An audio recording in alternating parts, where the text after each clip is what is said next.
ಭವ್ಯ ಮನೆಯಲ್ಲಿ ಯಾರಿಗಾದ್ರೂ ನಿಂತ್ಕೊಂಡು ಏನಾದ್ರೂ ಕೌಂಟ್ರ್ ಕೊಡ್ತಾರೆ, ಎಷ್ಟಾದ್ರೂ ವಾದ ಮಾಡ್ತಾರೆ, ಪ್ರತಿವಾದ ಮಾಡ್ತಾರೆ. ಬಟ್ ಸುದೀಪ್ ಸರ್ ಮುಂದೆ ಯಾಕೆ ಬ್ಲಾಂಕ್ ಆಗ್ಬಿಡ್ತಾ ಇದ್ರು ಅಂತ ಪ್ರತಿ ವೀಕೆಂಡ್ ಎಪಿಸೋಡ್ ಅಲ್ಲೂ ಅಂದ್ರೆ ಸರ್ ಕ್ವಶನ್ ಕೇಳಿದ್ರೆ ಒಂದ್ ವರ್ಡ್ ಹೇಳಿ ಫುಲ್ ಬ್ಲಾಂಕ್ ಆಗ್ಬಿಡ್ತಿದ್ರಿ, ಯಾಕೆ ಅಂತ ಅದೇನೋ ಗೊತ್ತಿಲ್ಲ. ಫ್ರಮ್ ದ ಫಸ್ಟ್ ವೀಕ್ ಇಂದ ಈ ಹೊರಗಡೆ ಸ್ಟೇಜ್ ಮೇಲೆ ನಿಲ್ಲೋವರೆಗೂ ನಾನು ಬ್ಲಾಂಕ್ ಥ್ರೂ ಔಟ್ ಬ್ಲಾಂಕ್ ಆಗಿದೆ. ಸುದೀಪ್ ಸರ್ ಏನ್ ಹೇಳಿದ್ರು ಸರ್ ನಂಗೆ ಅದೇನೋ ಗೊತ್ತಿಲ್ಲ, ತುಂಬಾ ಬ್ಲಾಂಕ್ ಸರ್ ಹಂಗೆ ಹೇಳ್ಬೇಡಿ ಸರ್. ನಂಗೆ ತುಂಬಾ ಬ್ಲಾಂಕ್ ಆಗ್ತಿದೆ ಸರ್ ಹತ್ರ ಮಾತಾಡಕ್ಕೆ. ಅಂದ್ರೆ ನಾನು ಏನೋ ಒಂದು ಹೇಳ್ದಾಗ ಸರ್ ಏನಾದ್ರು ಹೇಳ್ತಾರೆ, ಅದು ನಾನ್ ಹೆಂಗ್ ತಗೊಳ್ಬೇಕು, ಸರ್ ಹೇಳ್ದಾಗ ನಾನ್ ಯಾವ ರೀತಿ ತಗೊಳ್ಬೇಕು, ಅದನ್ನ ಯಾವ ರೀತಿ ನಾನ್ ಆನ್ಸರ್ ಮಾಡ್ಬೇಕು ಅನ್ನೋದೇ ತಲೆಯಲ್ಲಿ ಓಡ್ತಿರುತ್ತೆ. ಸರ್ ಹಿಂಗ್ ಕೇಳಿದ ತಕ್ಷಣ ಬ್ಲಾಂಕ್.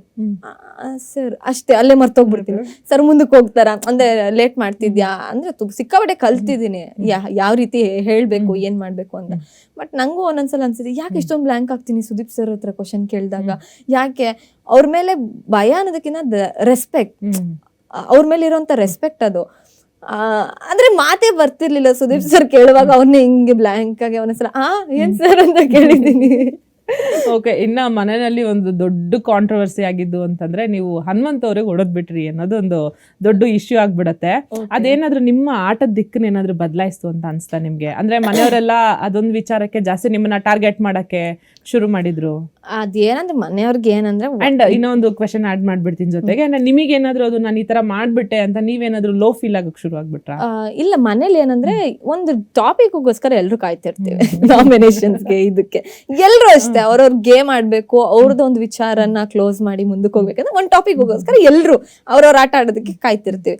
ಅಲ್ಲಿ ಅಗ್ರೆಸಿವ್ ಆಗಿದ್ದು ಹೌದು, ಆ ಮೂಮೆಂಟ್ ಅಲ್ಲಿ ನಾನು ಆಗ್ಬಾರ್ದಿತ್ತು, ಆದ್ರೆ ಅದು ನಾನು ಸಿಕ್ಕಾಪಟ್ಟೆ ಜೋರಾಗೂ ಹೊಡೆದಿಲ್ಲ, ಹಿಂಗ್ ಅಂದಿರೋದು.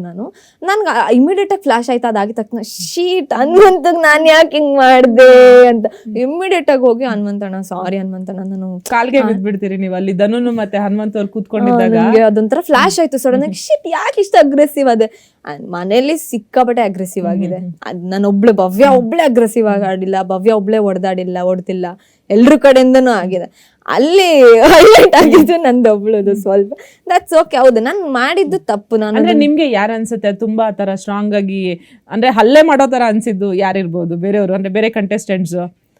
ನಂಗೆ ಫಸ್ಟ್ ವೀಕ್ ಸ್ಟಾರ್ಟಿಂಗ್ ಅಲ್ಲಿ ಆಗಿದೆ ಅದೆಲ್ಲ. ಲೈಕ್ ಅದನ್ನ ಅಲ್ಲಿಗೆ ಮರ್ತೆ, ಬಿಗ್ ಬಾಸ್ ಮನೆಯಿಂದ ಹೊರಗೆ ಬಂದ ಎಲ್ಲ ಮರ್ತೆ ನಾನು. ಸ್ಮಾರ್ಟ್ ಆಗಿ ಆನ್ಸರ್ ಮಾಡ್ತಾ ಇದ್ದಾರೆ ಭವ್ಯ. ಸ್ಮಾರ್ಟ್ ಅಂತ ಏನಿಲ್ಲ, ಬಿಗ್ ಬಾಸ್ ಮನ್ ಅನ್ನೋದೇ ಹೇಳದ್ನಲ್ಲ, ಎಲ್ಲದನ್ನು ಮರ್ತು ಹೊಸ ಜರ್ನಿ ಶುರು ಮಾಡೋಣ ಅಂತ. ಮತ್ತೆ ಅದೇ ವಿಚಾರ ಹೋಗ್ತಿದ್ರೆ ಮುಂದಕ್ಕೆ ಹೋಗಕ್ಕಾಗಲ್ಲ, ಅಲ್ಲೇ ನಿಂತ್ಕೊಂಡಿರ್ತೀವಿ. So I want to forget everything over there, start the new journey. So ಹನುಮಂತಕ್ಕೆ ಅದಾಗಿದ ತಕ್ಷಣ ಶೇಟ್ ಯಾಕೆ ಇಷ್ಟ ಅಗ್ರೆಸಿವ್ ಅದೇ. ನಾನು ಇಮಿಡಿಯೇಟ್ ಆಗಿ ಫ್ಲಾಶ್ ಆಗಿದ ತಕ್ಷಣ ಹನುಮಂತಣ್ಣ ರಿಯಲಿ ಸಾರಿ, ನನ್ಗೆ ಅದು ಯಾಕೆ ಹಂಗ ಆಡ್ದೆ ಅಂತ ಗೊತ್ತಿಲ್ಲ, ಕ್ಷಮಿಸಿ ನಾನು ಸಾರಿ ಕೇಳೋದ್ರಿಂದ ಯಾವ್ದು ಕಮ್ ಬ್ಯಾಕ್ ಮಾಡಲ್ಲ. ನಾನು ಎಷ್ಟೊಂದ್ ಸರಿ ಸಾರಿ ಡಸಂಟ್ ಬ್ರಿಂಗ್ ಎನಿಥಿಂಗ್ ಅಂತ ನಾನು ಹೇಳಿದ್ದೀನಿ. ಆದ್ರೂ ಕ್ಷಮೆ ಕೇಳ್ತೀನಿ, ದಯವಿಟ್ಟು ಕ್ಷಮಿಸಿ. ಒಂದ್ 2-3 ದಿನ ನಂಗೆ ಸಿಕ್ಕಾಪಟ್ಟೆ ಗಿಲ್ಟ್ ಕಾಡ್ತು, ಯಾಕೆ ಕೈಯತ್ತದೆ ಇಷ್ಟು ದಿನ ನಾನು ಇದು ಮಾಡ್ಕೊಂಡಿಲ್ಲ, ಯಾಕೆ ಹಿಂಗ್ ಮಾಡ್ಕೊಂಡೆ. ಬಟ್ ನನ್ನ ಆಟಕ್ಕೆ ಎಲ್ಲೋ ಡೌನ್ಫಾಲ್ ಆಗಿದೆ ಅಂತ ಅನ್ಕೊಂಡಿಲ್ಲ, ಬಿಕಾಸ್ ಒಳಗಡೆ ಏನೋ ಗೊತ್ತಾಗ್ತಿರ್ಲಿಲ್ಲ ಹೊರಗಡೆ ಜನ ಯಾವ ರೀತಿ ತಗೊಂಡಿದ್ರು ಅಂತ. ಬಟ್ ನಂಗದು ನಾನು ಮಾಡಿದ್ದು ಮಿಸ್ಟೇಕ್ ಅಂತ ನನ್ಗೆ ಗೊತ್ತಿತ್ತು. ಅಕ್ಸೆಪ್ಟೆನ್ಸಿ ಇರಬೇಕು ಮೇನ್ಲಿ. ನಾನು ಅಕ್ಸೆಪ್ಟ್ ಮಾಡ್ಕೊಂಡೆ, ಎಸ್ ಸರ್ ನಾನು ಮಾಡಬಾರ್ದಿತ್ತು ಮಾಡಿದೆ. ಬಟ್ ಅದಾದ್ಮೇಲೆ ಅನ್ಕೊಂಡೆ ಇಲ್ಲ, ನಾನು ಭವ್ಯ ಒಬ್ಳೆ ತಪ್ಪು ಮಾಡಿಲ್ಲ, ಸುಮಾರು ಜನನೂ ಮಾಡಿದಾರೆ, ಬಟ್ ದಟ್ಸ್ ಓಕೆ. ನನ್ನ ತಪ್ಪು ನನಗೆ ಕಾಣಿಸಿದೆ ಅಂದ್ಮೇಲೆ ನಾನು ಅಕ್ಸೆಪ್ಟ್ ಮಾಡ್ಕೊಂಡಿದ್ದೀನಿ. That's it. ಓಕೆ, ಇನ್ನ ಅದಕ್ಕೆ ನಿಮ್ಗೆ ಶಿಕ್ಷೆ ಕೂಡ ಆಗತ್ತೆ. ಹಿಸ್ಟ್ರಿಯಲ್ಲೇ ಬಿಗ್ ಬಾಸ್ ಹಿಸ್ಟ್ರಿಯಲ್ಲೇ, ಕನ್ನಡ ಬಿಗ್ ಬಾಸ್ ಹಿಸ್ಟ್ರಿಯಲ್ಲಿ ಕಳಪೆ ಡ್ರೆಸ್ ತಗೊಂಡು, ಜೈಲ್ ಡ್ರೆಸ್ ತಗೊಂಡು ವೀಕೆಂಡ್ ಅಟೆಂಡ್ ಮಾಡೋದು, ಅದು ಹೇಗಿತ್ತು? ಅವತ್ತು ಸಿಕ್ಕಾಪಟ್ಟೆ ಅಳ್ತಾ ಇದ್ರಿ. ಸುದೀಪ್ ಸರ್ಗೆ ಒಂಥರ ಅನ್ಸ್ಬಿಡ್ತು, ಅಳದ್ ನಿಲ್ಸಿ ಅಂತ ಹೇಳಿದ್ರು. ಒಂಥರ ಅದು ಡೈಜೆಸ್ಟ್ ಆಗ್ಲಿಲ್ಲ.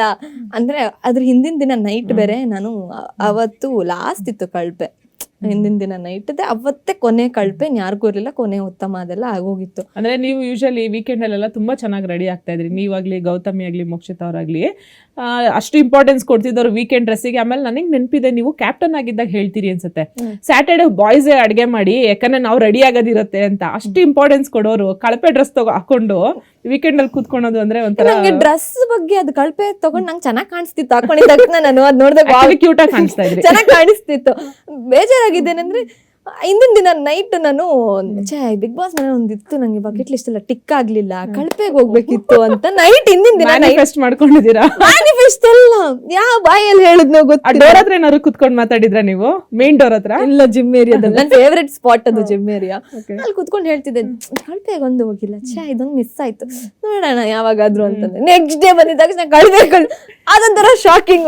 ನಾನು ಯಾಕಾದ್ರೂ ಹೇಳಿದ್ಕೆ ಹೋದೆ ಅಂತ ಅನ್ಸುತ್ತೆ ಅನ್ನೋದೊಂದು.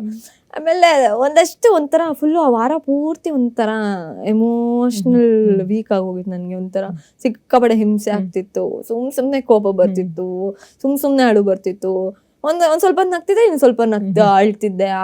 ಆ ರೀತಿ ಆಗೋಗಿತ್ತು ಆ ವೀಕ್ ಪೂರ್ತಿ. ಅಂಡ್ ಕಳ್ಪೆ ಡ್ರೆಸ್ ಹಾಕೊಂಡು ವೀಕೆಂಡ್ ಅಲ್ಲಿ ಕೂತಾಗ ನಂಗೇನು ಬೇಜಾರಿಲ್ಲ. ಸುದೀಪ್ ಸರ್ ಅಂದ್ರೆ ಹಿಸ್ಟ್ರಿ ಕ್ರಿಯೇಟ್ ಮಾಡಿದೆ, ಖುಷಿ ಮಾಡೋ ಅಂದ್ರು.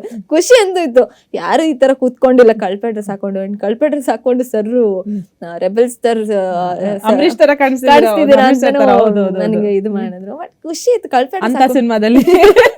ಅದು ಕಂಪೇರ್ ಮಾಡಿದಾಗ ಖುಷಿ ಆಯ್ತು. ಬಟ್ ಏನ್ ಆಗ್ತಿದೆ, ಏನು ಅದೆಲ್ಲ ಪ್ರಾಸೆಸ್ ಆಗ್ತಿದೆ, ಅದು ಸ್ವಲ್ಪ ಅಡ್ಜಸ್ಟ್ ಆಗೋದಕ್ಕೆ, ಡೈಜೆಸ್ಟ್ ಮಾಡ್ಕೊಳ್ಳೋಕೆ ಸ್ವಲ್ಪ ಕಷ್ಟ ಆಗ್ತಿತ್ತು ಅಷ್ಟೇ.